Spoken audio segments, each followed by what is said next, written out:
Donald ട്രംപിന്റെ നയങ്ങൾക്കെതിരെ അമേരിക്കയിൽ പ്രതിഷേധം ശക്തമാകുന്നു. കുടിയേറ്റ വിദ്യാഭ്യാസ നയങ്ങൾക്കെതിരെ അമേരിക്കൻ നഗരങ്ങളിൽ നടന്ന പ്രതിഷേധ റാലികളിൽ ആയിരക്കണക്കിന് പേരാണ് പങ്കെടുത്തത്. ജനാധിപത്യം ഭീഷണിയിലാണെന്നും ട്രംപിനെ പുറത്താക്കണമെന്നുമാണ് പ്രതിഷേധക്കാരുടെ ആവശ്യം.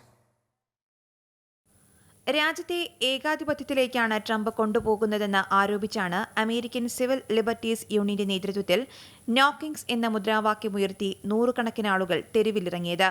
വാഷിംഗ്ടൺ ഡിസിയിലെ റാലിയിൽ 2000-ലേറെ പേർ അണിനിരന്നു.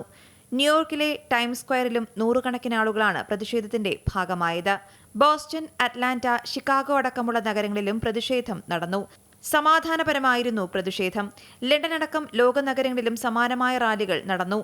ജനാധിപത്യം ഭീഷണിയിലാണെന്നും ട്രംപിനെ പുറത്താക്കണമെന്നും ട്രംപ് രാജാവല്ലെന്നുമുള്ള മുദ്രാവാക്യങ്ങൾ പ്രതിഷേധക്കാർ ഉയർത്തി. രാജ്യത്തുടനീളം ഏകദേശം 7 ദശലക്ഷം ആളുകൾ പ്രതിഷേധ പ്രകടനങ്ങളിൽ പങ്കെടുത്തതായി സംഘാടകർ അവകാശപ്പെടുന്നു. 50 സംസ്ഥാനങ്ങളിലായി 2700-ലധികം റാലികൾ ഇനിയും നടക്കാനിരിക്കുന്നുണ്ട്. ആധുനിക US ചരിത്രത്തിലെ ഏറ്റവും വലിയ പ്രതിഷേധങ്ങളായിരിക്കും ഇതെന്നാണ് വിദഗ്ധർ വിലയിരുത്തുന്നത്.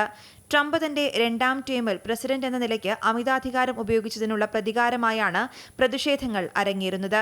ജനുവരി മുതൽ പ്രതിഷേധങ്ങൾ അടിച്ചമർത്താനും കുടിയേറ്റ നിർവഹണത്തെ സഹായിക്കാനും ഡെമോക്രാറ്റിക് നിയന്ത്രണത്തിലുള്ള നഗരങ്ങളിലേക്ക് നാഷണൽ ഗാർഡിനെ അയക്കാൻ ട്രംപ് ഉത്തരവിട്ടിരുന്നു.